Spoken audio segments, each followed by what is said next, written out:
uma companheira de luta, muitos anos, e que nos dá de parte do nosso curso. Eu vou deixar a professora Janaína se apresentar, né? Mas não poderia deixar de atenção que a professora Janaína foi a nossa diretora da Escola Social, da Escola de Serviço Social. Então, é uma alegria imensa poder desfar das que ela traz em razão teórico a respeito de formação profissional e ética profissional. A palavra é sua, Janina. Antes de palavra, a professora vai fazer um debate sobre ética e requisições ao conjunto Cefes com qualidade. Queria também saudar os nossos ouvintes no YouTube, no canal da escola. Todas e todos bem-vindos a essa escola. Bem-vindas. A palavra é sua, Janaína. Fique à vontade. Obrigada, Cel. Boa noite a todos aqui presentes. Deixa eu só entender, está gravando, mas está transmitindo também? Também está transmitindo, né? Sim. Tá, não, só para confirmar. Tá ótimo, no YouTube da escola. Gente, então, boa noite aqui. É uma satisfação estar com vocês, né, nessa segunda edição do curso de capacitação aí para supervisoras e supervisores de campo. É uma satisfação estar aqui na escola, né? E, na verdade, sou professora da escola, mas esse convite aqui está vindo muito por conta do espaço que a gente ocupa, né? Que está ocupando aí, é transitório, no Conjunto Cefes-CRES, né? Então, sou Janaína Bilatti, estou compondo aí, além de ser professora da Escola de Serviço Social da Unirio, estou compondo a gestão Quem Cede a Vez Não Quer Vitória, do Conjunto Cefes-CRES, né? Do CRES Rio de Janeiro. É a segunda gestão que eu venho, e é uma satisfação aqui poder estar representando esse espaço, representando o conselho nessa conjuntura. Gostaria só de justificar a ausência da companheira Jussara Assis, que ela teve uma emergência com o pai dela, tá? Então, esse papo aqui eu vou apresentar como se fosse eu e ela, né? Apresento aí o PowerPoint como se fosse nós duas, mas, na verdade, ela infelizmente não vai conseguir participar. Deixa eu só entender uma coisa, gente. Se eu quiser compartilhar aqui a tela, é como eu compartilho lá na minha sala, né? Quando eu estou dando aula, né? Ah, então beleza. Exatamente. Show. Então, gente, eu vou começar a compartilhar aqui.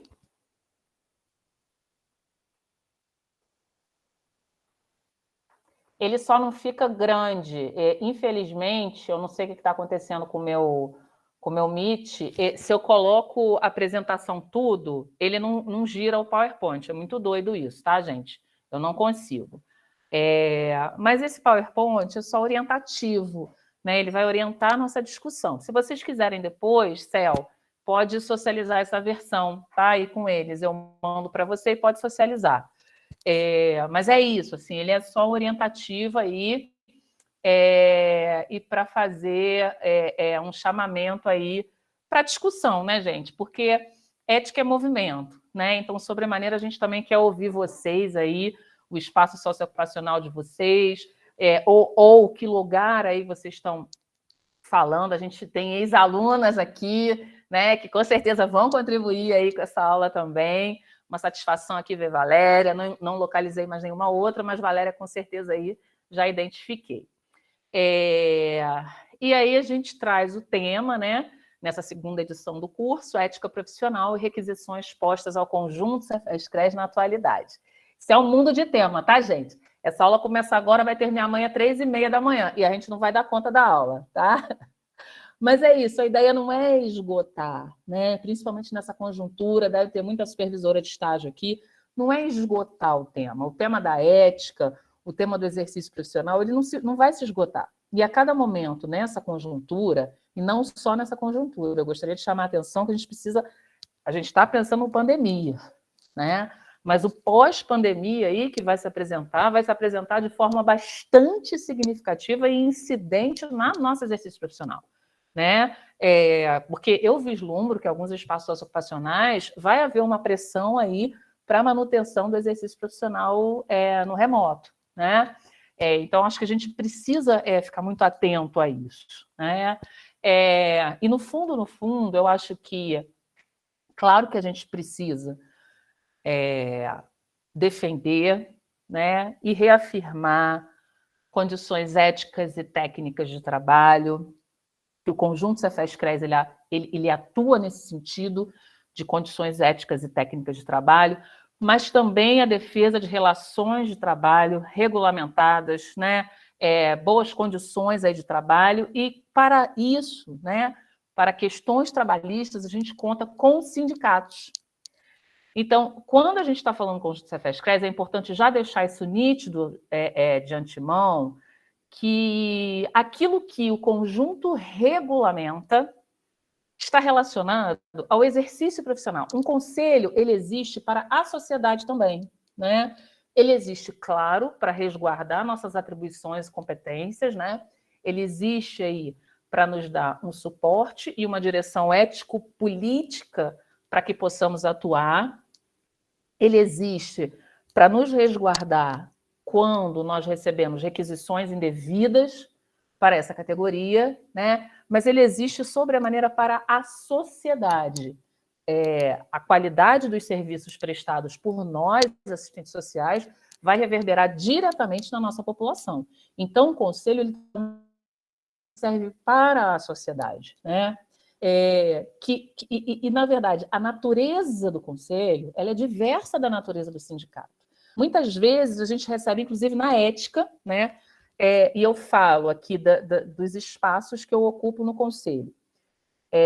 Eu coordeno a Comissão Ampliada de Ética, que é uma articulação entre a Comissão Permanente de Ética, aquela comissão que é onde entra, onde a gente faz a fase pré-processual e o processamento ético, né? Tudo aquilo que está no campo das violações éticas, tanto do Código de Ética de 1993, quanto da Lei de Regulamentação da Profissão, e a COF. A COF é a Comissão de Orientação e Fiscalização. É aquele espaço que a gente tem, que contamos com os agentes fiscais, né?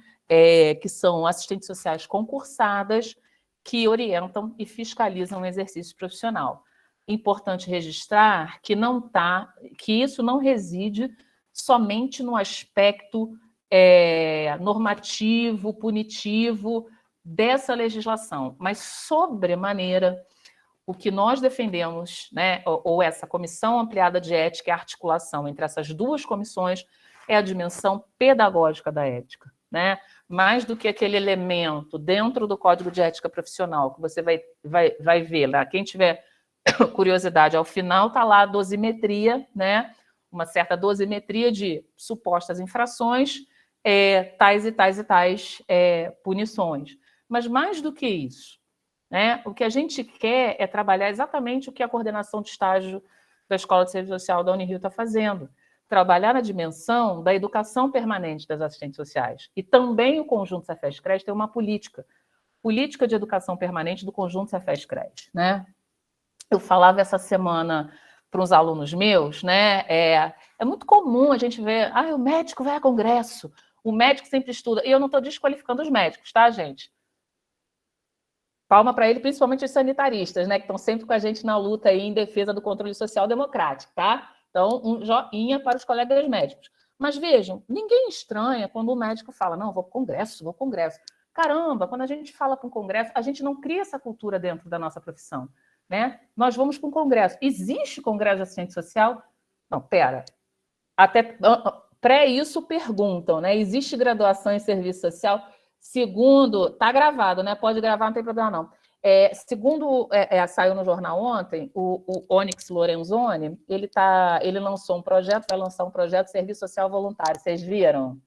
serviço social voluntário para chamar jovens de 16 a 29 anos para ocupar. Eu fiquei pensando, ninguém faz um serviço, uma medicina voluntária. Medicina voluntária, jovens entre 16 e 29 anos para atuar como médico. Percebam, né? Então, a própria visibilidade do serviço social para a sociedade, a gente ainda tem dificuldade de reafirmar isso. Então, a gente precisa, sim, estar constantemente estudando, né? Não é só quem vai operar alguém, não é só quem vai tratar na dimensão curativa, ou não é só o jurista, né? Todo mundo fala, o juiz vai para o Congresso. Caramba, nós precisamos ir para o Congresso. Um parecer social nosso, de um estudo social numa vara da infância e da juventude, pode detonar a vida de uma criança. Já pararam para pensar nisso? Pode detonar a vida de uma criança ou adolescente, pode destituir um poder familiar e toda a construção de uma família, que muitas vezes o que está afetando aquela família são a não condição, né, ou a não... como é que fala? A fragilidade da construção de um sistema de proteção social brasileiro, né? Então, percebam, nós, assistentes sociais, então, assim, valorar a Unirio, né, fazer um viva aqui, a coordenação de estágio, porque a gente precisa, sim, estar em constante educação permanente, né? Isso é direito nosso, está lá no Código de Ética Profissional. Então, a Comissão Ampliada de Ética, ela trabalha nesse espaço, né, de estar sempre organizando ações de cunho pedagógico para a ética profissional. Também pertenço à Comissão Permanente de Ética, que é aquele local que a gente recebe uma denúncia, né, e avalia, faz um parecer se essa denúncia ela procede, né, haverá processo ou não. Também tem uma dimensão pedagógica, sim, quando a gente organiza cursos de capacitação para as comissões de instrução. Então, quem aqui nunca participou de uma comissão de instrução, já estou deixando aqui aberto, né, fazendo um chamamento, olha, gente, se aproximem do Conjunto Cefes-CRES, se aproximem do CRES, participem das comissões, porque isso também é um espaço que a gente está em constante acúmulo de aprendizagem, constante troca, em constante movimento, né? E também nesse espaço estou na Comissão de Formação e Trabalho Profissional. E aí, essa Comissão de Formação e Trabalho Profissional, junto com a Comissão Ampliada de Ética e os NUCRES, que é uma política de descentralização do Conselho, né, porque a gente tem a sede lá na México, temos a sede da seccional Norte Fluminense em Campos e temos a sede da seccional Sul Fluminense em Volta Redonda. Vocês perceberam que eu parei, né? Que eu tenho que pensar geograficamente, eu tenho que pensar... Mas é isso, Sul Fluminense, Volta Redonda, e Norte Fluminense, a nossa sede em Campos. Então, a Comissão de Formação no CRES e Ampliada de Ética, espero encontrá-las lá, mas se não encontrá-las, já estou fazendo aí a propaganda. A gente começa amanhã os ciclos de debate de estágio. A gente vai fazer 4 encontros justamente para discutir esse estágio aí, nesse contexto pandêmico, mas não só, né? Discutir esse estágio como um todo e a importância aí de pensarmos esse estágio e esse exercício profissional à luz aí das normativas e das legislações que nos orientam. Então, a gente organizou basicamente aí, falando um pouco, conjuntura. Então, o nosso papo é conjuntura, ética profissional, conjunto Cefes-CRES, eu já falei um pouco, e desafios. Gente, assim, a gente sempre faz PowerPoint, né? Mas daqui a pouco vai falando. Então, por isso que eu falei, o PowerPoint é orientativo, tá? Gente, essa conjuntura, isso dispensa concretamente a apresentação, né? Então, eu acho que a gente já tem, né? No início da pandemia, a gente talvez não tivesse a dimensão do que pudesse ser, né? Ou talvez alguns já tivessem isso. Mas hoje a gente tem uma concretude desse contexto e como é que eu posso dizer? Eu ia criar uma palavra, tá, gente? Um absurdamento, mas isso não existe, não. Tá? Pode ficar gravado, mas não existe, não. Mas como é que fala? Assim, a gente acha um absurdo, né? Esse contexto aí, os governantes, como estão lidando, né? E como a gente percebe aí, como é que lidou aí com a questão tanto da pandemia, quanto da compra de vacinas, quanto da questão do auxílio emergencial. Então, veja, a gente tinha vislumbrava lá atrás, mas é bem pior, né? Hoje a gente vive situações muito, muito ruins e muito piores daquilo que a gente podia imaginar, e penso que mesmo com todo mundo vacinado, acho que a gente vai ter que voltar aí, porque não era normal, tá, gente? Você fala assim, o pós-pandemia, um novo normal. O que é normal? Né? Primeiro, eu queria só problematizar assim, o que é normal, o novo normal. Né? Já não era normal as pessoas morrerem de fome. A gente já tinha um contexto em que a produção de riquezas do nosso país, a distribuição de riquezas do nosso país, ela não acompanha o ritmo da produção. Né? A concentração dessas riquezas é infinitamente grande. A gente tem rebatimentos isso, tanto aí nos ganhos salariais, quanto na falta na precarização e no desfinanciamento das políticas sociais. Né? Então, a conjuntura, ela é de fato, e eu não preciso ficar repetindo aqui, ela é uma das piores, assim, né, que a gente lida com isso. E lá atrás, né, porque na versão, eu estou me remetendo lá atrás, porque essa é a segunda edição do curso, mas na primeira edição do curso, que a gente começou, se eu não me engano, foi em outubro, né, Céu, de 2020, a gente não vislumbrava, por exemplo, essa quantidade imensa de mortes, né? Daqui a pouco a gente está chegando a 600 mil mortos, isso é muita morte, é muita morte. Além da morte, assim, um desemprego e uma fome aumentaram significativamente, né? Então, essa conjuntura, ela não é uma conjuntura, como nenhuma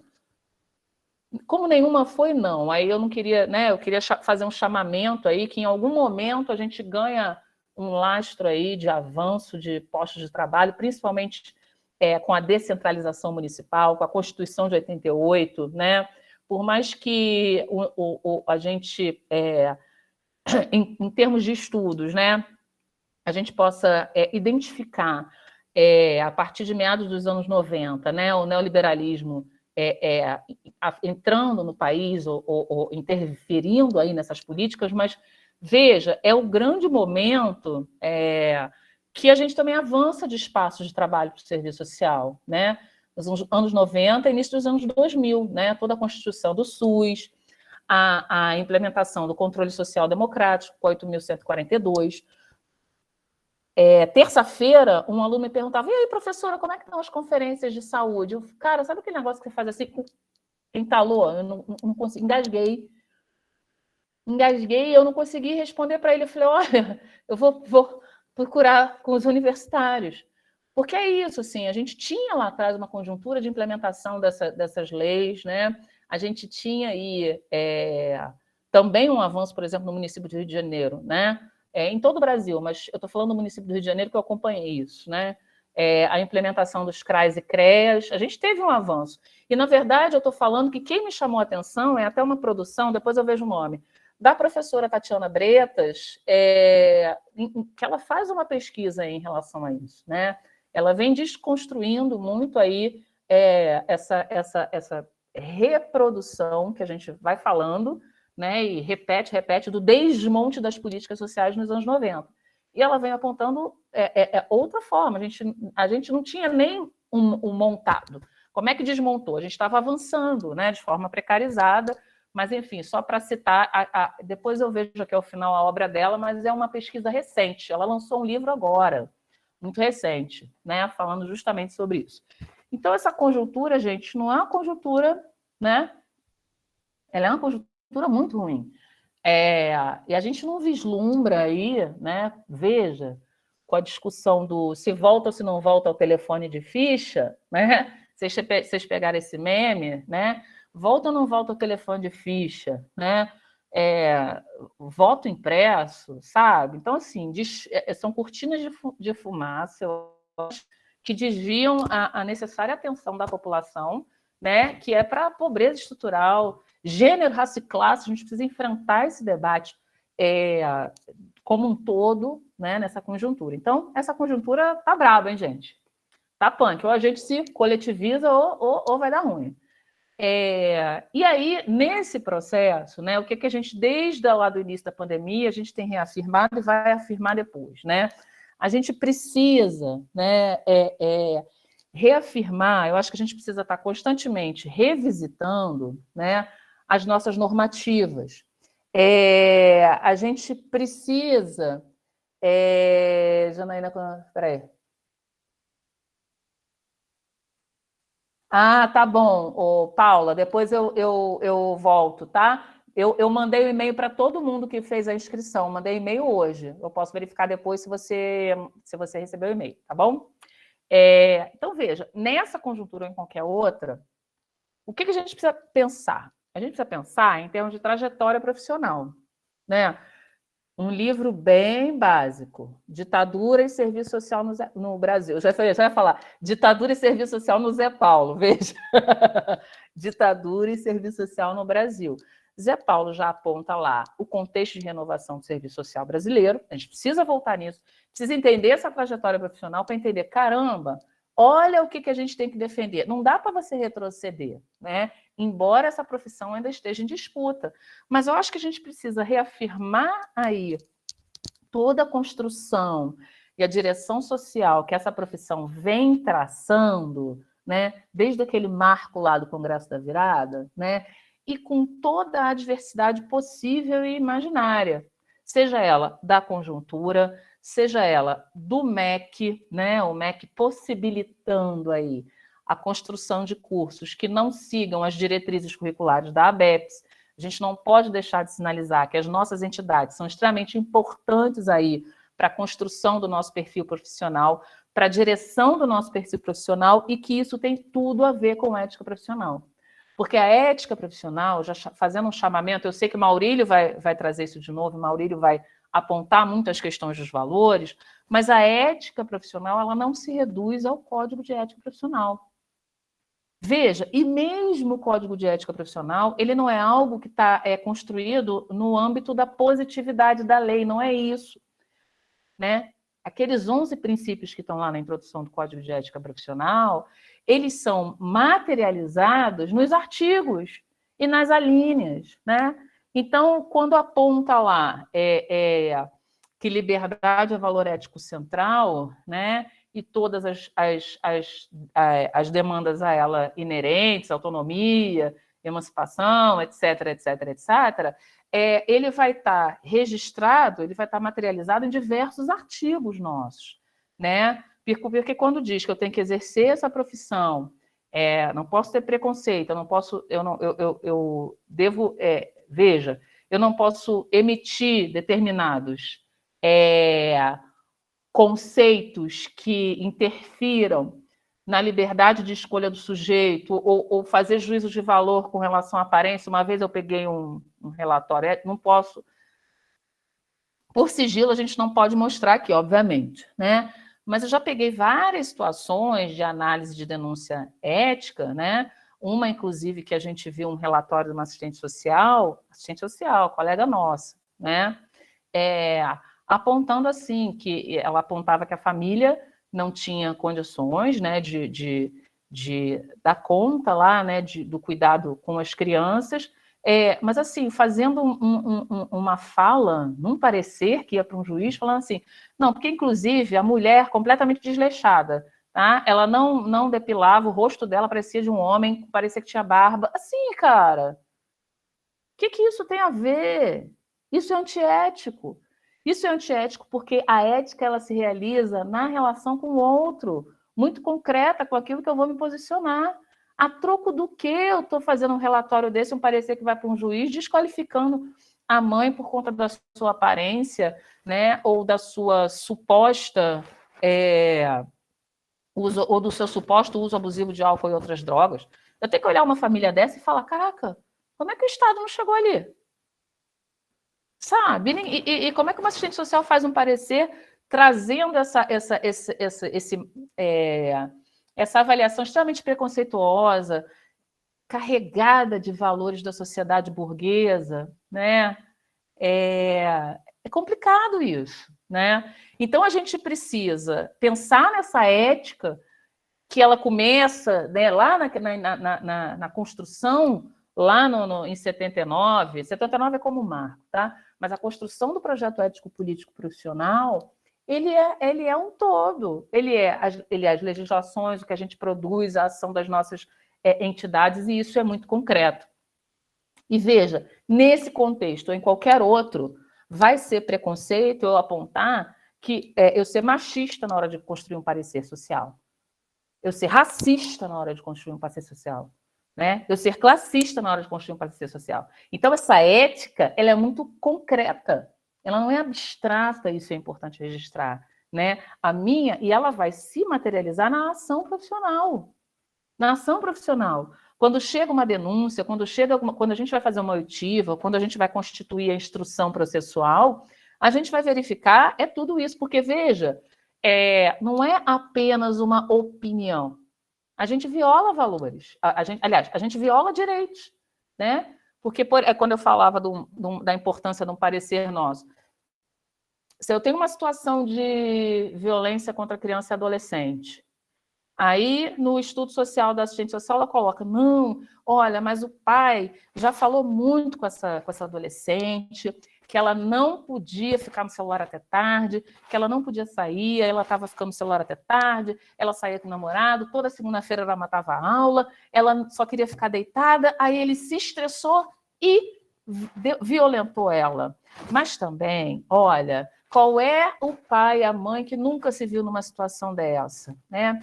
E ele também estava, coitado, ele estava recém-operado.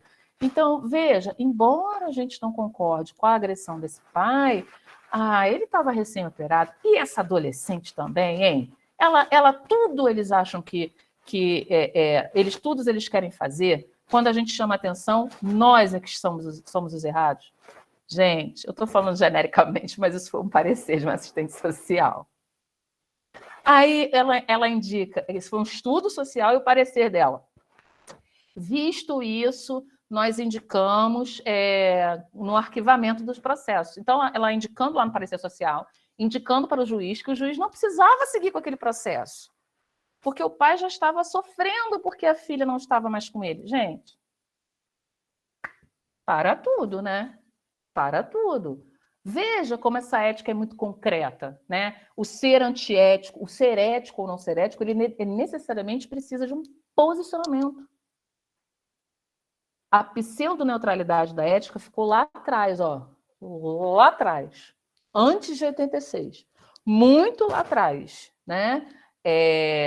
Isso é violar direito, isso é ser preconceituosa. Então, veja, pensar essa ética nesse contexto, em qualquer outro, pensar a 8662 nesse contexto ou qualquer outro, é importante a gente sempre estar estudando. Voltando às nossas normativas. Reafirmando o que a gente já avançou. Reafirmando o que a gente já avançou. Eu boto até uma pergunta ali. A gente precisa rever o Código de Ética Profissional? A gente precisa rever o 8662? E eu já me posiciono que no contexto antes, nem não. Agora, então, nem não nada. Porque as coisas podem retroceder. Né? Imagina a gente querendo mexer no Código de Ética Profissional agora com um congresso desse jeito. Não tem como, gente. Né? Aí você pode falar assim, não, Jana, não tem como retroceder, mas se vai mexer, vai avançar algumas coisas, não tem como retroceder. Tem sim. Tem sim, vou contar para vocês. 47, nosso primeiro código de ética, né? Que ele ainda era extremamente incipiente ali no que tange a questão ética, mas ele foi o primeiro, né? Também não dá para a gente desqualificar. Ele foi a primeira tentativa do conjunto de pioneiras tentar se organizar, né? E colocar minimamente aí um parâmetro para a sua atuação. Embora ele fosse concretamente em termos filosóficos baseados, né? Direcionados, tendo como norte a doutrina social da igreja, né? Aspectos como bem comum, pessoa humana, mas veja, ele está lá atrás, tem um tempo histórico, né? 65, eu já tenho um avanço significativo aí, a dimensão de compreensão do assistente social como trabalhador, porque 47 ainda não tinha muito concretamente, né? Era uma coisa, era muito doutrina social da igreja. Em 65, a gente já tem essa concepção de que é um trabalhador, né? E tem alguns avanços importantes, embora seja um código extremamente que articula o que a Marilda fala, arranjo técnico doutrinário. Né? Como você pegar a doutrina social da igreja, ter a influência do positivismo norte-americano e fazer aquele código de 65. Mas veja, ele tem um avanço, ele lá na sua introdução, ele aponta aí a diversidade de credos, de concepções filosóficas. É interessantíssimo, é muito interessante, né? Você vê, claro que não é o que a gente discute hoje, né? E ele nem é válido hoje. Acontece que dentro dessa trajetória profissional, que está dentro de um contexto sócio-histórico, o contexto sócio-histórico retrocede. O contexto sócio-histórico retrocede. A gente tem em 64 a implementação da ditadura, em 68 o golpe dentro do golpe, né? A gente tem o AI-5. O Código de 75 ele é um retrocesso em relação ao de 65, né? Ele representa aí a reatualização do conservadorismo em termos de vertentes. Aqui eu me remeti lá, que Zé Paulo se refere, no Ditadura e Serviço Social, que é modernização conservadora, reatualização do conservadorismo e intenção de ruptura. O Código de 75 ele é exatamente isso, né? Então, o que eu estou querendo dizer? Que pode sim retroceder. Então, não é o momento da gente rever códigos, pelo contrário, não, é o momento da gente escrever, avançar, né? Por conta da pandemia, o conjunto Cefes-CRES trouxe normativas aí em relação ao teletrabalho, em relação à teleperícia, em relação aí ao trabalho remoto, né? Considerações significativas. Esse ano somente saiu a resolução, se não me engano, 967, acho que é 967, e o documento Reflexões para o Estágio Supervisionado na Pandemia, mas que todos eles aí são orientações, né, que reafirmam os princípios profissionais e, sobremaneira, como é que eu posso dizer? Dão destaque à autonomia das coordenações de estágio, à autonomia das UFAs, das unidades de formação acadêmica, para pensar esse serviço social, para pensar essa formação, né? E, principalmente em relação ao estágio, a gente tem feito um movimento, né, principalmente no CRES Rio de Janeiro, a partir do que chega para a COF, a Comissão de Orientação e Fiscalização, que é reafirmar a importância da documentação, obviamente, de tudo, mas assim, pessoal, plano de estágio. A importância do plano de estágio, que é aquilo que vai orientar a organização daquele estágio, né? O plano de estágio não é só algo que a gente tem que cumprir tabela. O plano de estágio, ele vai destacar a 8662, o Código de Ética Profissional, ao que a gente veio, né? Olha, o que essa equipe de serviço social, o que esse aluno, né? O que esse estagiário qual é o objetivo dele aqui, né? Aqui, quem a instituição atende? Quais são os usuários? Qual é o direito que essa instituição viabiliza, né? Ele é central, inclusive, como eu vou organizar esse estágio, né? Para esse estágio, principalmente no contexto pandêmico, ele não virá um estágio simplesmente com leitura de texto acadêmico, né? Ele precisa ser um estágio a partir do exercício profissional. E aí vocês que estão aqui são supervisoras aqui da Unirio, né? E estão em constante contato com a nossa coordenação de estágio. A nossa coordenação de estágio fez um documento orientador muito significativo, sugestões de atividades remotas para o campo, né? Estágio 1, estágio 2, estágio 3, estágio 4. É isso. A partir do exercício, como é que eu posso organizar esse estágio? E não só a partir do exercício, mas a partir dessas normativas que a gente deve seguir, dessa concepção de profissão que a gente deve seguir e reafirmar do projeto ético-político profissional. Embora essa profissão esteja em disputa, mas é isso aí, gente, bora disputar, né? Bora disputar e bora reafirmar a direção social dessa profissão, né? Então, veja, o que é para a gente reafirmar nesse contexto, o que é ser antiético nesse contexto, o que é ser ético nesse contexto, ele atravessa qualquer ação nossa, né? Seja ela, inclusive dentro de casa no almoço de domingo. Dentro de casa no almoço de domingo, a gente não é uma outra pessoa descolada de nós, assistentes sociais, porque aí senão vai dar ruim. Acho que Maurílio vai entrar mais nisso, mas não existe duas éticas, né? Ou a gente internaliza esses valores da profissão, essa concepção de mundo, né? Ou a gente vê um estudo social, um parecer social, ou a gente vê a denúncia de uma atuação de uma assistente social que está violando direitos, que é extremamente preconceituosa, que está expondo a família, está expondo os usuários, né, e se indigna com aquilo, não só no exercício profissional, mas também quando a gente vê essas atrocidades aí na televisão, né, que a gente vê muita, né, gente? Não tem condição nem de citar. Não tem condição nem de citar. E se indignar com isso. Vai aparecer gravado aí, ó, minha tacinha, minha taça de beber água. Gente, não tem como. Então, nós somos dois sujeitos. Somos um sujeito só.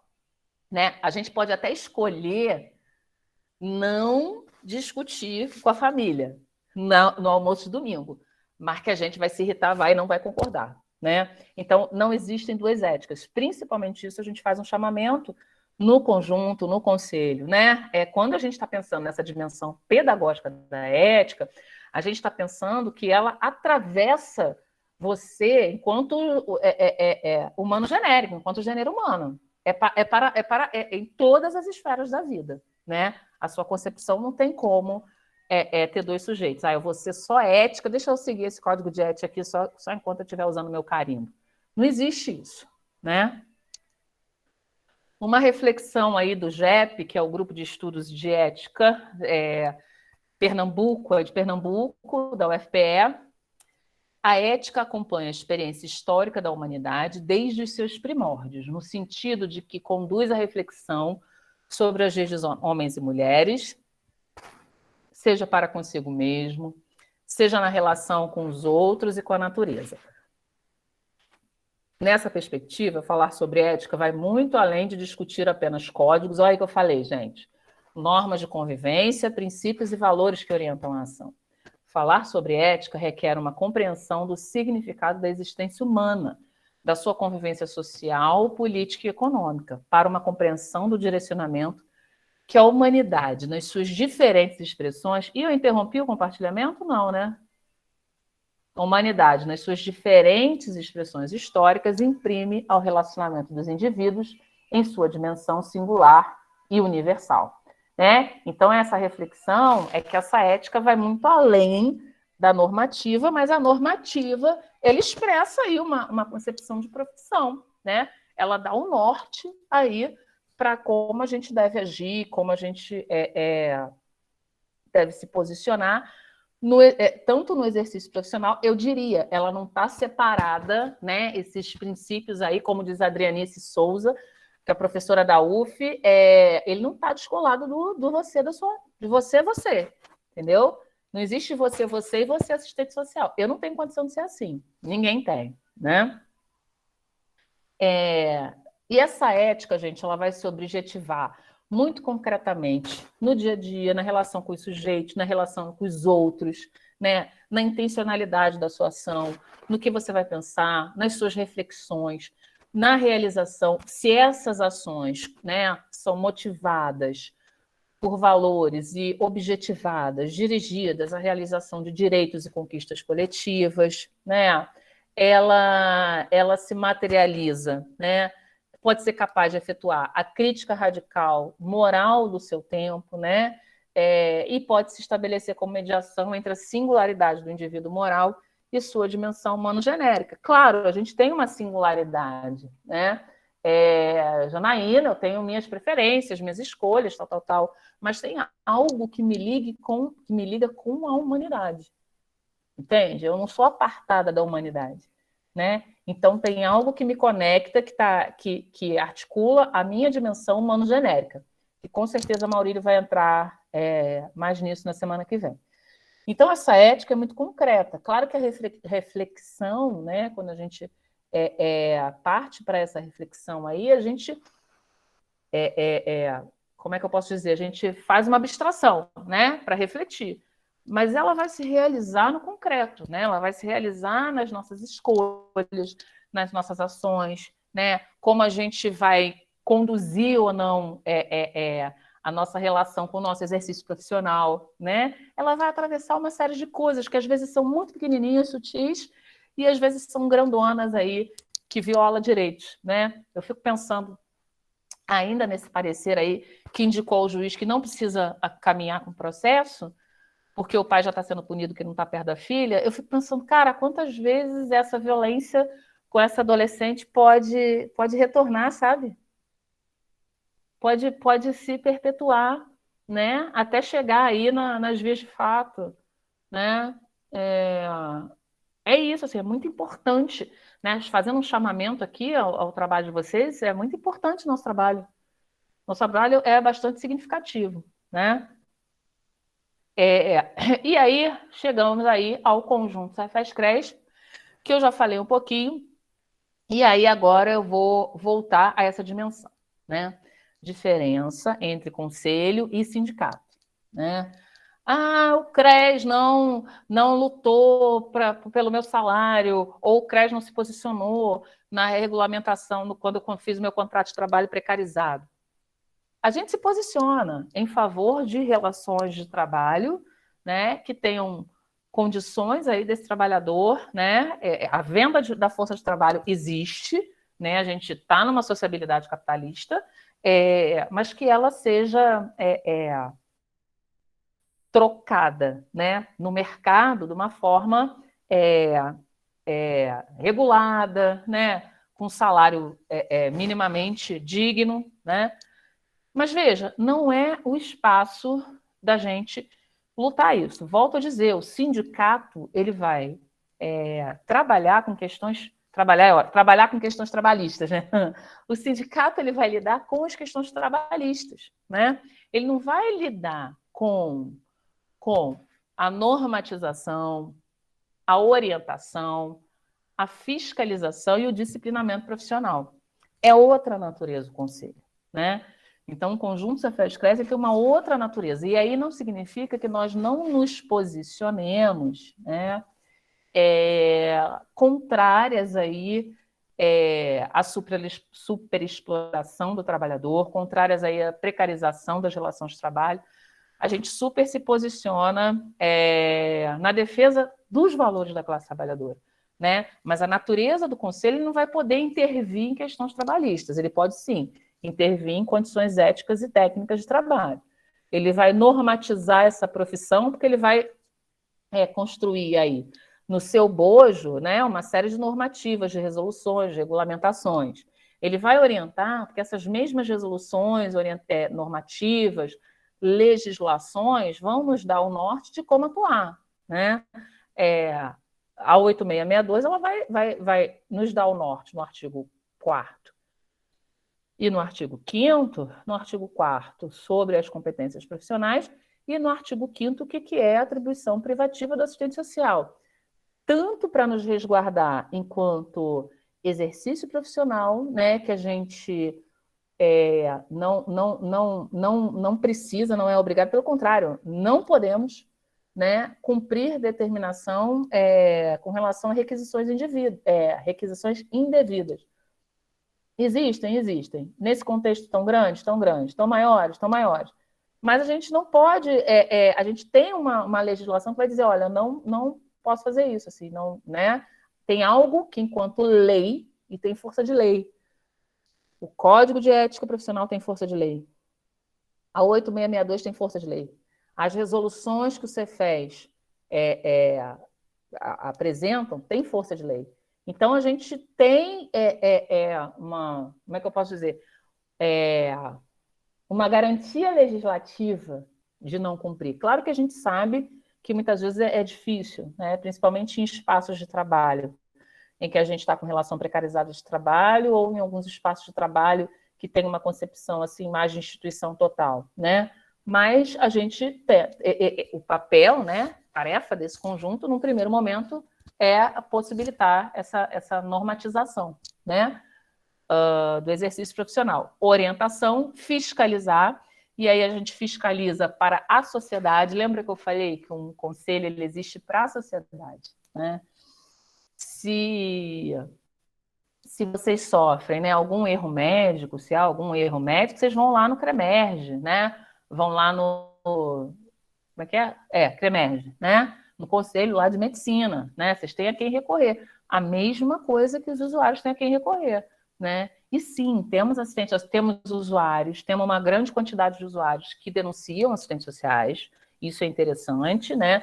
Porque mesmo o usuário já entende, não, peraí, caramba, isso é um direito, né? Isso é um direito, mas como é que a assistente social, né, está apontando, está fazendo, está violando esse meu direito? Então, o usuário, quando ele sofre uma suposta violação, ele denuncia ao CRES, né? Então, esse conselho também serve para a sociedade, né? Não só aí na atuação final dessa assistente social, mas sobremaneira também, um pouquinho lá na frente acho que é o próximo slide, nas suas comissões temáticas. Porque o CRES também, o conjunto não vai sozinho, ele tá se posicionando em várias outras dimensões, né? Ele se articula, como está lá na própria introdução do Código de Ética Profissional, a necessidade da gente se articular a outros conselhos e outras profissões, se articular aos movimentos sociais. A gente não vai liderar os movimentos sociais, né? A gente não vai liderar os partidos, mas a gente precisa se articular a outros sujeitos coletivos que defendam a mesma concepção de sociedade como a nossa, né? Então, também, para além dessas legislações, para além das requisições que estão apontadas aí, em termos de possibilidade de violação ética, também tem a nossa articulação com as outras políticas e a sociedade através das comissões temáticas, tá? Então, como função principal, eu tenho a Comissão Permanente de Ética. O que é? É onde eu faço a denúncia de uma suposta violação ética, né? É onde vai chegar essa denúncia e uma comissão vai analisar. E aí, como essa comissão analisa? Gente, essa comissão analisa a partir do Código de Ética Profissional e da 8662. A gente não inventa a roda, né? Chegou lá uma denúncia aí, não fui com a cara dessa assistente social, e supostamente ela violou. Não, ela viola porque a gente tem um conjunto de normativas que a gente vai identificar lá, fato, enquadramento, ou seja, a realização de um fato, parece até uma coisa mais juridiquês, né? Mas é isso, é o fato que aconteceu e onde é que a gente está identificando dentro do Código de Ética Profissional, levando em consideração também os 11 princípios, tá? Então, eu posso também fazer um enquadramento num princípio fundamental, né? Que supostamente fez essa assistente social violar o Código de Ética, né? Veja, vocês estão vendo que a todo momento eu falo supostamente, há indícios, porque é isso. A Comissão Permanente de Ética ela tem duas instâncias. Ela tem a Comissão Permanente de Ética, que vai, na fase pré-processual, avaliar se essa denúncia procede ou não. E se essa denúncia proceder, né, após a gente levar ao Conselho Pleno, o Conselho Pleno é a reunião de instância máxima aí, do CRES, do Conjunto Cefes-CRES, né, para a gente deliberar as decisões, tomar as decisões. Se esse Conselho Pleno define, né, acata que um processo precisa ser aberto, a gente institui uma comissão de instrução. Tudo que eu estou falando, quem tiver curiosidade, quem quiser se aproximar do CRES, venham. Está lá no Código Processual de Ética, porque a gente tem um Código de Ética Profissional, mas também para fazer o processamento ético, tanto a fase processual quanto o processamento, a gente tem um Código Processual de Ética. Bom, indo lá para essa denúncia ética, procedendo à abertura do processo, a comissão de instrução vai ouvir as partes, vai fazer a instrução, vai coletar provas e vai identificar no seu parecer final, né, quais são os artigos aí que supostamente que a comissão permanente indicou. Então, a comissão permanente indica os artigos que supostamente esse assistente social pode ter violado e a comissão de instrução ela legitima ou não pode criar novos artigos, tá? A comissão de instrução, a comissão permanente de ética que vai apontar aí quais são as possíveis violações. Essa comissão de instrução vai avaliar e o Conselho Pleno, chamado um tribunal de ética, chama-se um conselho extraordinário, vai avaliar aí a conduta desse assistente social. Então, a organização, né, dessa ética na comissão permanente é dessa forma. A comissão ampliada, ela é uma comissão que vai atuar muito na dimensão pedagógica, porque a gente acredita, né, que, claro, mesmo que tenha o cumprimento de punições, né, ou de alguma penalidade, as penalidades, gente, estão lá no final do Código de Ética Profissional. Primeira penalidade é multa, depois a advertência reservada, advertência pública, suspensão e cassação do registro. São 5 níveis, né? São 5 tipos de penalidade. A gente não quer parar por aí, no sentido de, vamos lá, botar uma penalidade. Não, a penalidade precisa existir, porque concretamente, se houve uma violação, a gente precisa dar uma resposta à sociedade. Né? Então, essa violação, essa penalidade é uma resposta à sociedade. Mas a gente quer que todas as assistentes sociais, né, a gente precisa incidir no conjunto de assistentes sociais para a gente refletir. Lembra que eu falei do Congresso? Como é que fala, gente? Aprimoramento constante, né? Da educação permanente. É isso. A ampliada de ética ela é um espaço que vai construir cursos, capacitações. Ela é o local em que a gente oferta o curso Ética em Movimento. Quem tiver a oportunidade de fazer, faz. Ele é um curso interessantíssimo, de 32 horas, se eu não me engano. 4 vezes 8, 32, isso mesmo. 32 horas sobre discussão dos fundamentos da ética, que é ética e sociedade. Depois tem ética e exercício profissional. Depois tem ética e direitos humanos, que também é importante registrar como marco de compreensão de que ética e direitos humanos estão intrinsecamente ligados. Não dá para a gente falar de ética sem falar de direitos humanos, né? E, por fim, o último módulo do Ética em Movimento é a fase processual, né? O processamento, justamente isso aí que eu rapidamente apontei para vocês. Céu, eu acredito que eu tenho mais uns 10 minutos de fala, e aí eu vou abrir para o povo, tá? Pode ser assim? Pode ser. Show. Eu gostaria... Você encerrou sua fala? Não, ainda não. Eu vou falar mais uns 10 minutos no máximo. À vontade. Aconteceu. Tá, pode ser? É que tá... Eu acho que a minha internet está ruim. Vou seguir aqui, gente. O tempo é seu. Show. Amei essa remixagem aí. Comissão de Orientação e Fiscalização é um outro espaço que é função precípua do Conselho, né? A ética, a gente denuncia alguma violação ética da assistência social.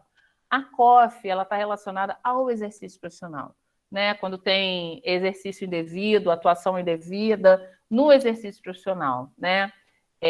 Ou alguma denúncia que vai ser fiscalizada, por exemplo, de assistentes sociais que não estão cumprindo aquilo que é para ser assistente social. Eu já cheguei em visita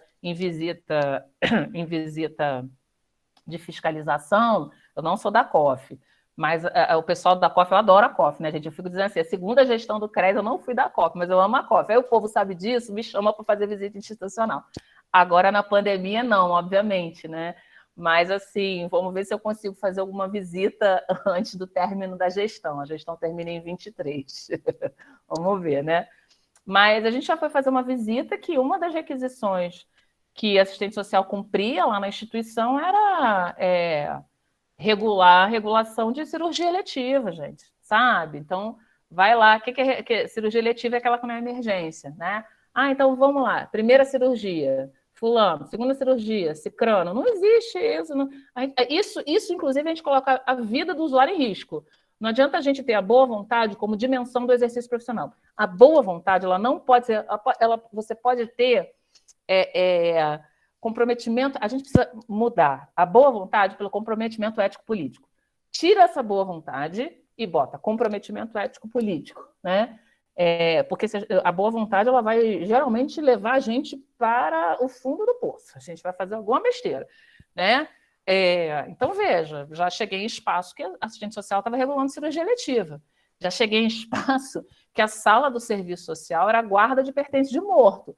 Então, vejam, a COF, essa comissão, ela vai fiscalizar justamente isso, né? E, claro, também trazendo uma dimensão muito grande da orientação. Então, o pessoal aí as supervisoras de campo que estão aqui, que quiserem alguma coisa, quiserem, eu quero fazer um projeto de intervenção ou um plano de atuação do serviço social aqui na minha equipe, mas eu não sei por onde começar. Pode mandar um e-mail para a COF, que a COF super ajuda, né? Super sugere. Então, é importante a gente entender esse espaço como um espaço aí de fortalecimento nosso, de fortalecimento do nosso exercício profissional, de fortalecimento do espaço aí de nossa atuação profissional, né? Não só um espaço que é a dimensão punitiva, porque não é nessa linha, tá? A gente não entende nessa linha. Então, essas são as funções precípuas, né? Aquilo ao que o conjunto, ao que o conselho vem para. Mas, ao mesmo tempo, né, a nossa articulação ela é com a sociedade como um todo.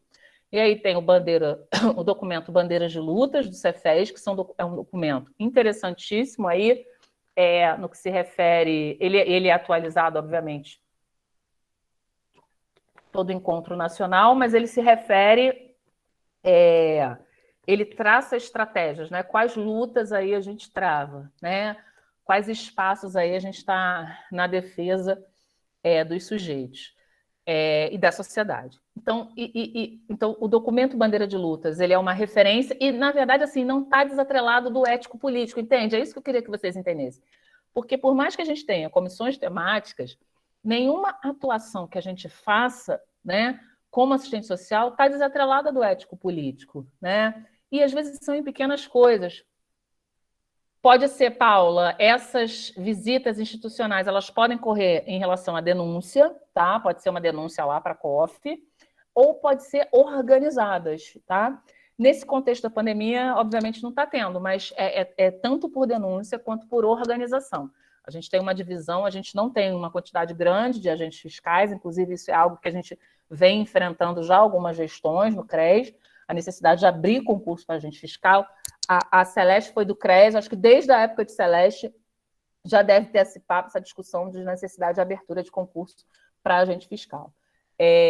Mas é isso, assim, tem a organização do trabalho, inclusive a fiscalização dos estágios nas universidades, ela é dividida entre as agentes fiscais, tá? Então, algumas agentes fiscais ficam com Unirio, FRJ, não sei quem, não sei o quê. Aí a outra fica com UF, nanana, entendeu? Então, a gente também tem essa divisão de trabalho, tá, Paula? Então, assim, pode ser denúncia, inclusive quem quiser denunciar para fazer. O denuncismo não é algo... A gente precisa eticamente entender que essa denúncia ela deve ser ético-política, né? A gente não precisa ficar melindrado, a minha colega aí, eu tô vendo que ela está fazendo besteira, tem nada a ver com o código de ética, ela está violando direito, mas não vou falar não, que ela é minha colega de trabalho, gente. Minha colega de trabalho não quero problema. Gente, assim, tá lá no código de ética também que se a gente se isenta de fazer, né, de falar, se isenta, se a gente fica parado, quer saber, olha, vou pedir para trocar de local de trabalho, não quero saber disso não. Eu também estou sendo antiético, tá? Beleza, Paula, aí qualquer coisa também, depois você... Acho que eu botei meu e-mail aqui ao final do CRES, aí se você também quiser mandar um e-mail, tá? Acho que Celeste caiu. Vamos continuar aqui. Então, nada, eu estou em 2. Ave Maria, crê em Deus Pai, me deu até um susto aqui. Veja, essa relação ética, não é apenas direcionada...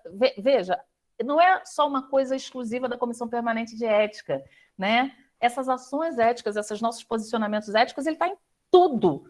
Ele é transversal. Tanto é que na ABEPS, nas diretrizes curriculares da ABEPS, aponta que a própria formação deve ter a ética profissional e a questão social como transversais a essa formação. Entendeu?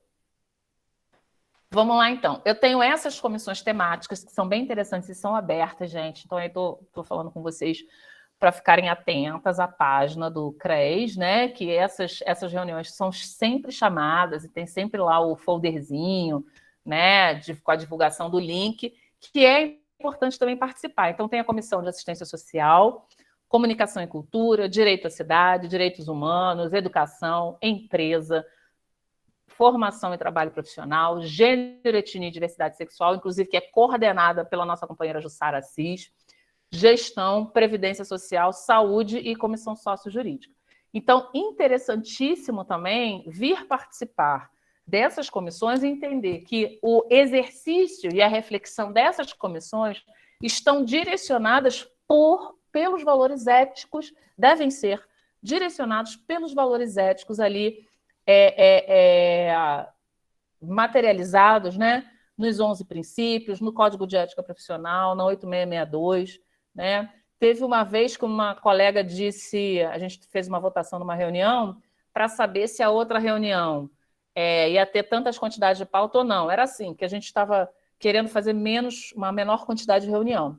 E aí essa colega falou assim, olha, eu não vou votar, porque eu já disse que eu não ia estar na próxima reunião, como é que eu vou votar algo para os outros estarem? Né? Ela não iria estar nessa reunião, então como é que ela poderia se manifestar no sentido de, pode encher de pauta aquela reunião?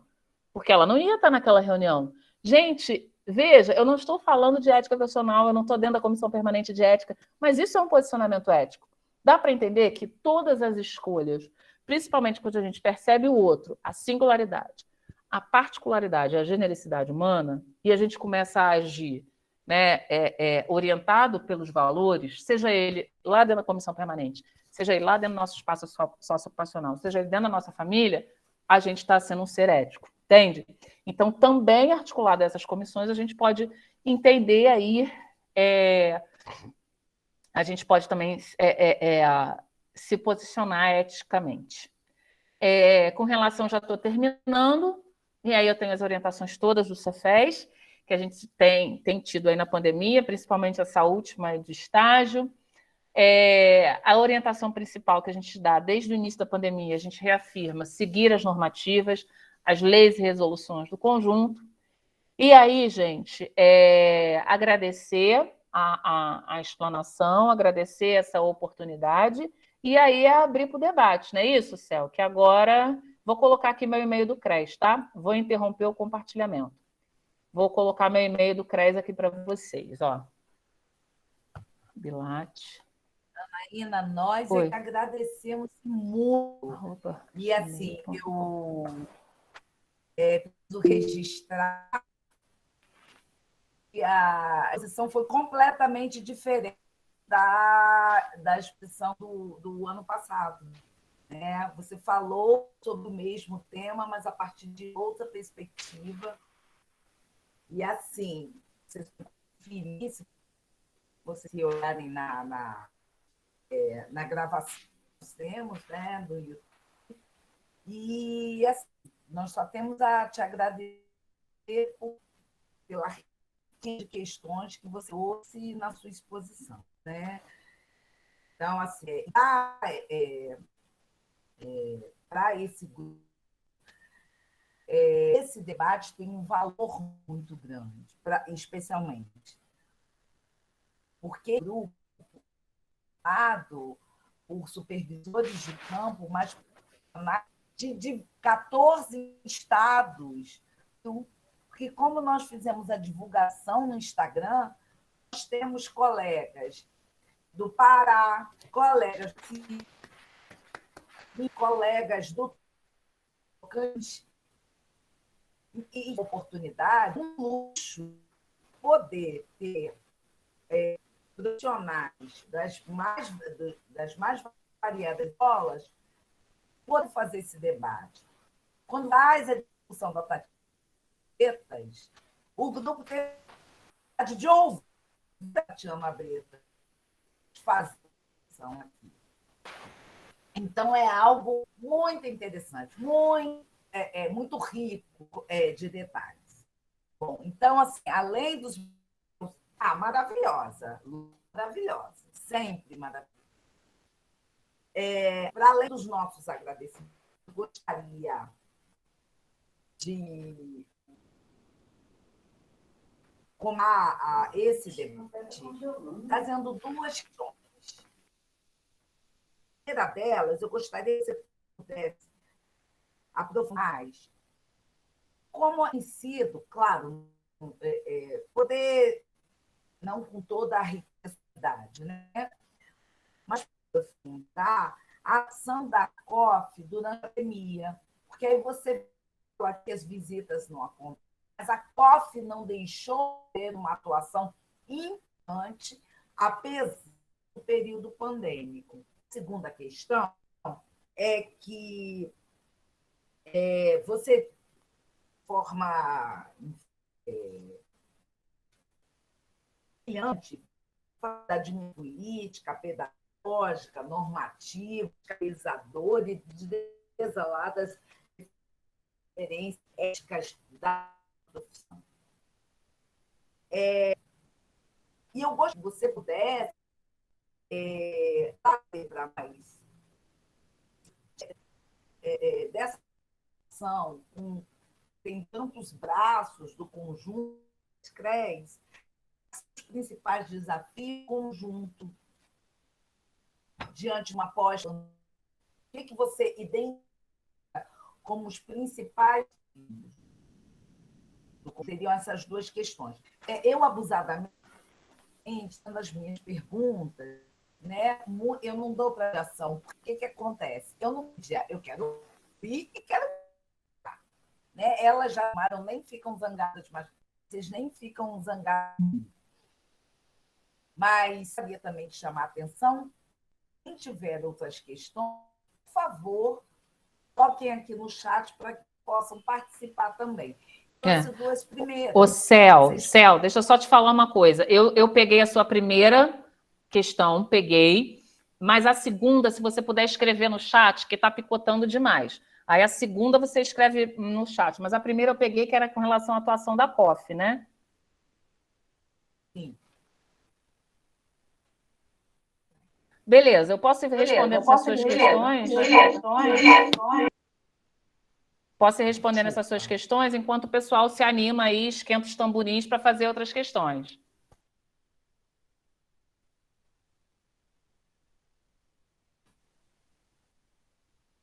Pode ser? Gente, então assim, é isso que a Cel falou. A COF, mesmo nesse contexto pandêmico, não só a COF, como o CRES todo, a gente passou a atender no remoto, né? Passamos a atender no remoto, a COF com plantão, com o celular, com o computador, fazendo reuniões aí pela nossa plataforma, pelo Microsoft Teams, né? Que aí o conjunto, aliás, o conselho ele acabou adquirindo isso. A gente teve que fazer novos investimentos, né? Dentro de um conselho que a gente já tinha tantas questões, porque também, gente, como é que a gente sobrevive? A gente sobrevive a partir das anuidades, né? E se vocês forem em alguma assembleia nossa ou entrarem lá na página do CRES e verificarem ali planilha de gasto, vocês vão ver que a maior parte do nosso dinheiro vai com o pessoal, né? Com funcionário, gasto com pessoal, que é muito grande. A gente tem vários funcionários. Para o CRES funcionar, a gente não tem só os conselheiros. Conselheiros são 18 conselheiros na sede, mas a gente tem vários profissionais ali. Então, a gente também teve que fazer investimentos para o trabalho no remoto.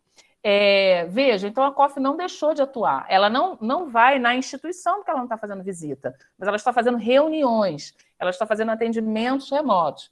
E uma dessas reuniões e identificações, né, principalmente na questão do estágio, dessas visitas online, né, desse atendimento online, a COF identificou a necessidade da gente discutir mais profundamente a dimensão do plano de estágio. Então, percebam, quando eu falo do plano de estágio, quando a gente, dentro desse ciclo de debate, vai ter um dia inteiro, né, para falar dos instrumentos, da documentação e principalmente da destaque ao plano de estágio, é por conta da atuação da COF na pandemia. Então, ela não está atuando em loco, mas ela continua fazendo essa atuação online e, sobremaneira, toda sexta-feira a COF se reúne, toda sexta-feira, e isso dá norte a todas as nossas ações pedagógicas. Todas as nossas ações pedagógicas que a gente faz, da comissão de formação, do NUCRES, da assistência, ela vem a partir da identificação da COF, das demandas que estão chegando a ela, mesmo nesse contexto pandêmico. Então, tem sido significativa essa atuação de orientação da COF nessa conjuntura. Obviamente que por outros métodos, né? E quais são os principais desafios do conjunto Cefes-CRES no cenário pós-pandêmico? Vocês podem fazer Ah, tá, vocês podem fazer essas questões no site, não é para mim. Entendi. Os principais desafios, eu acho que está relacionado aí a uma possível... Primeiro, eu acho que uma crise econômica significativa, né, que a gente vai enfrentar, e com isso a gente também vai enfrentar não só os nossos usuários, mas nós como trabalhadores. Nós como assistentes sociais, porque nós como assistentes sociais também somos classe trabalhadora, né? Então isso vai ter um rebatimento também para nós como classe. Mas eu acho que um grande desafio é como é que a gente continua prezando pela qualidade do trabalho, conseguindo manter, por mais que essa profissão esteja em disputa, eu não estou sendo, como é que fala aqui, idealista não, tá? Por mais que essa profissão esteja em disputa, a gente ainda está conseguindo manter a direção social da profissão, a gente ainda está conseguindo defender o projeto ético-político profissional. Eu acho que o grande desafio vai ser a gente conseguir continuar defendendo e mais, assim, fazer um chamamento para vários assistentes sociais que estão afastados principalmente por conta aí de condições de formação ou de condições de trabalho. Acho que o grande desafio é a gente incidir em atividades pedagógicas de educação permanente para vários campos. Para vários campos. E aí a sugestão, que não é minha, já vem de outras gestões, a partir das denúncias éticas, a gente fazendo um panorama de que aonde está mais tendo denúncia ética, qual é mais o tipo de denúncia ética, a gente tendo esse panorama, um levantamento das denúncias, a gente consegue construir ações para os espaços socioocupacionais e ações aí de educação permanente para vários assistentes sociais. Eu acho que esse é um grande desafio. E o terceiro, que eu acho que vai ser um desafio maior, a gente não sabe como é que vai ficar as condições de trabalho.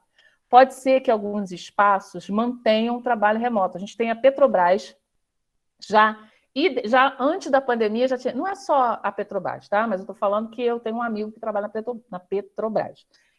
Antes do contexto pandêmico, já estava se ventilando essa coisa do home office, do trabalho remoto, né? Do trabalho em casa, como um trabalho que é econômico para as empresas. Esse trabalho de home office é econômico. A gente aqui na Unirio, a gente não ganhou nada, assim, nenhum auxílio extra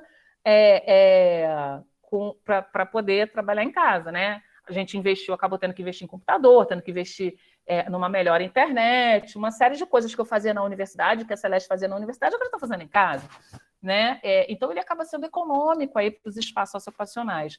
Antes da pandemia já estava sendo apontado isso como um caminho, e a pandemia eu acho que veio para legitimar. Então, em várias profissões, a gente tem escritórios e mais escritórios no centro do Rio de Janeiro, né? O pessoal que é do Rio de Janeiro pode perceber como o centro está várias salas para alugar, vários lugares para vender, como o centro assim caiu enquanto espaço vivo de circulação de sujeitos, de pessoas, né?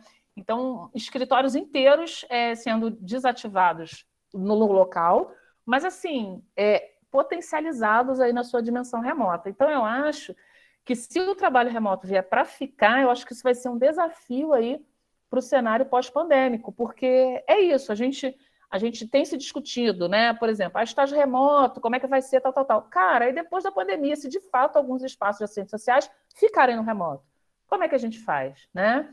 Então, eu acho que é um grande desafio. Assim, que eu posso pensar, são esses aí que eu apontei. Nossa.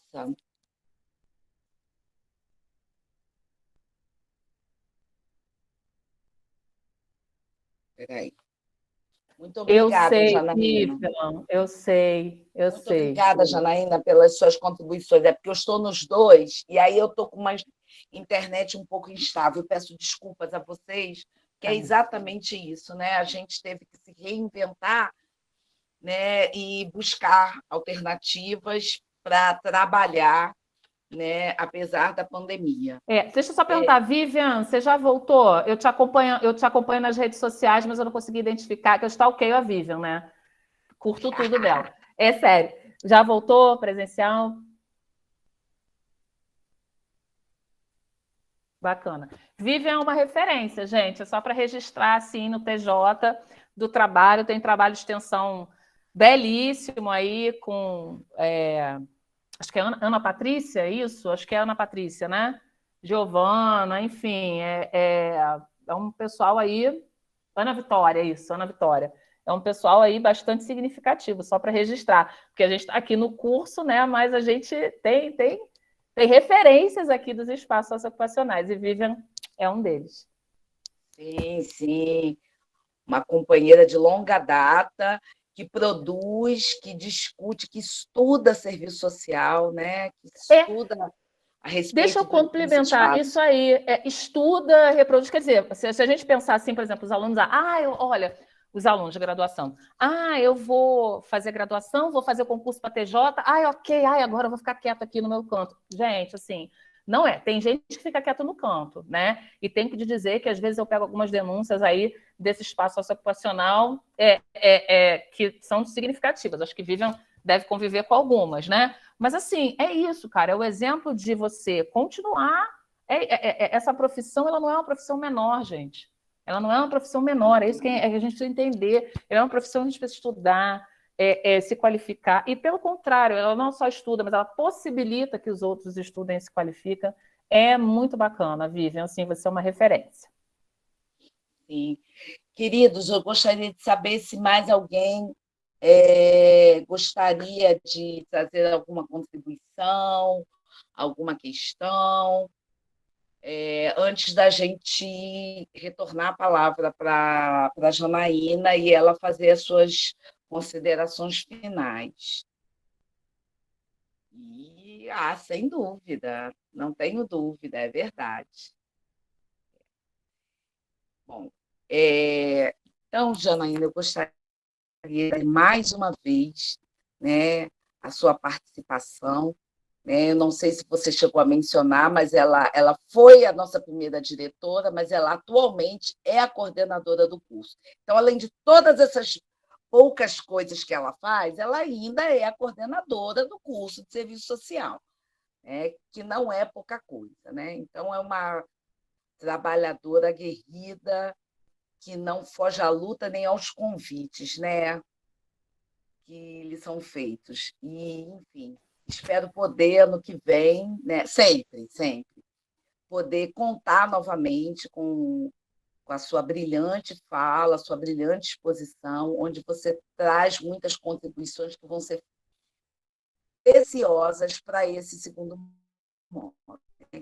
Vou devolver a palavra para você para que você faça suas considerações finais antes do nosso encerramento. Tá. Gente, obrigada, sim, obrigada mesmo, Cel. Acho que você sempre fortaleceu muito aí. Muito obrigada, Valéria aí, que foi nossa aluna. Mas é isso, gente. Também estou na coordenação, fui diretora, fui a primeira professora dessa escola, na verdade, né? E aí eu preciso ressaltar que foi a equipe de assistentes sociais do HUGG, ou seja, profissionais, né, qualificados, que também a gente acha que professor de universidade é que é qualificado, né?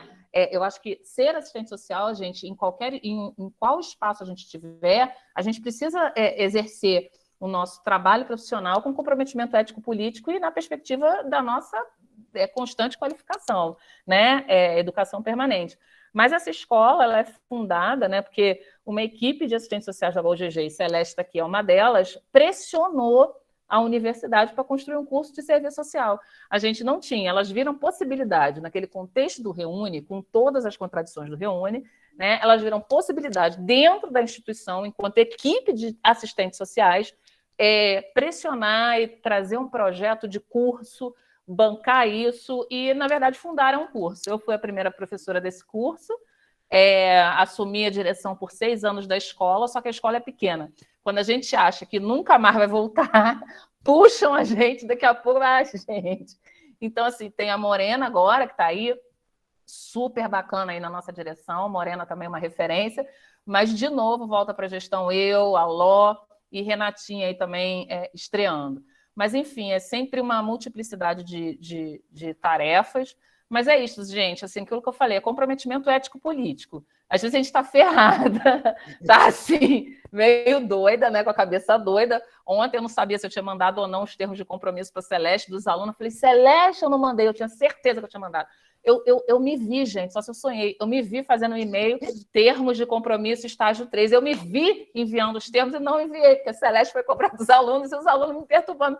Janaína, você não enviou? Eu falei, eu não enviei. Então, assim, às vezes a nossa cabeça está doida, mas é o comprometimento ético-político com essa profissão. Era aquilo que eu fazia o chamamento, que tem tudo a ver com relação a valores e a concepção de profissão. Eu não estou falando da minha boa vontade, eu não estou falando da minha pessoa humana, mas eu estou defendendo uma concepção coletiva de profissão, e aí entra o comprometimento ético-político, que é de todos nós, né? De todos nós. E agradecer, gente. Agradecer imensamente aí a vocês, a participação de todo mundo. Quem eu não conheço, satisfação aí de estar aqui, e muito feliz de ter encontrado Vivian, Valéria, todo mundo aqui. A alegria foi nossa. Elas tiveram a oportunidade de conhecer Roberta Ferreira, que veio... Que também fundou esse curso com Celeste, isso é importante registrar. Junto Cristina, com Maria Cristina. Né? E Roberta deu aula, né? Deu aula para nós sobre intersetorialidade, né? Então, mais uma vez, te agradecer. É um presente poder estar com vocês, né? E não podemos esquecer, né? A Renata, que também já deu aula conosco, né? Que hoje é nossa coordenadora de estágio, não pode estar aqui porque, enfim, né? Os horários acabam ficando incompatíveis, né? São poucos professores para muitas tarefas. E também não esquecer, né? Eu sempre chamo a atenção de que essa possibilidade de atividade, ou melhor, essa atividade é possível porque há 1 ano e meio atrás, eu e Gisele Souza, que vocês vão ter o prazer de conhecer, que vai mediar uma mesa de profissionais, de supervisores de campo, a gente conseguiu pensar numa proposta de educação permanente. Então, esse curso, essa escola, ela é constituída de trabalhadores que têm clareza do seu compromisso ético, e apesar de serem poucos trabalhadores, são 12 professores e 3 técnicos administrativos. Eu digo que a coordenação de estágio é enorme, representada por Renata e eu, né? Mas nós somos trabalhadores que estão comprometidos com essa profissão. Então, mais uma vez, gostaria de agradecer muito a sua participação, né? Foram 6 anos fundamentais para que o curso de serviço social, os seus 6 primeiros anos, foram fundamentais para que esse curso